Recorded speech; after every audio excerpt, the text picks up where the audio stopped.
Mana burgund quyonimizni tishi o'sib ketgan ekan. Ovqat yeolmayotgan ekan. Burgundlasa anaqa bo'ladi, xarakter. Ha, uncha-munchaga qo'yib bermaydi. Mana hozir tishlarini kesib qo'yadi mutaxassisimiz, shogirdimiz. Keyin yaxshi mazza ovqat yeydi. Mana tishi o'sib ketgan holatini ham ko'rsataylik-da.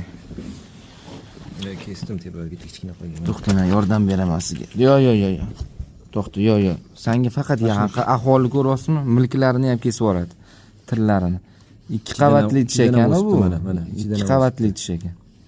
Hozir shuni akkuratni qilib qo'yadi. Ko'zni yumtirmasangiz ko'zingizga otib yuboradi.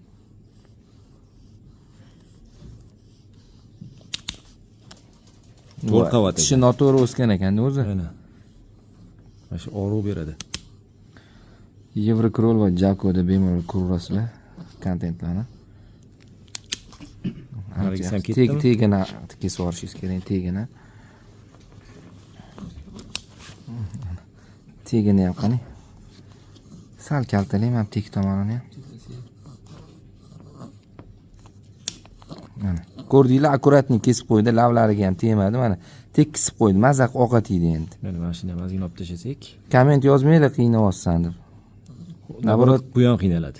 Quyon maza qilyapti naborat. Bo'ldi. Asal bo'ldi. Ko'rdinglar, qonasham yo'q. Bu anaqada nerv bo'lmaydi bu yerda. Mana. Nerv yo'q bu yerda, oppoqqina. Og'riq qoldiradigan qimmatding, kerak emas bunga og'riq qoldiradigan. Biz ildizini olmayapmiz, tishini uchini, xuddi tirnoqqa o'xshagan anaqa bo'ladi. Og'riq bo'lmaydi bu. Stomatologiya. Mana bu stomatolog bo'ladi. Kimga kerak bo'lsa, tish kes xizmati nechi pul?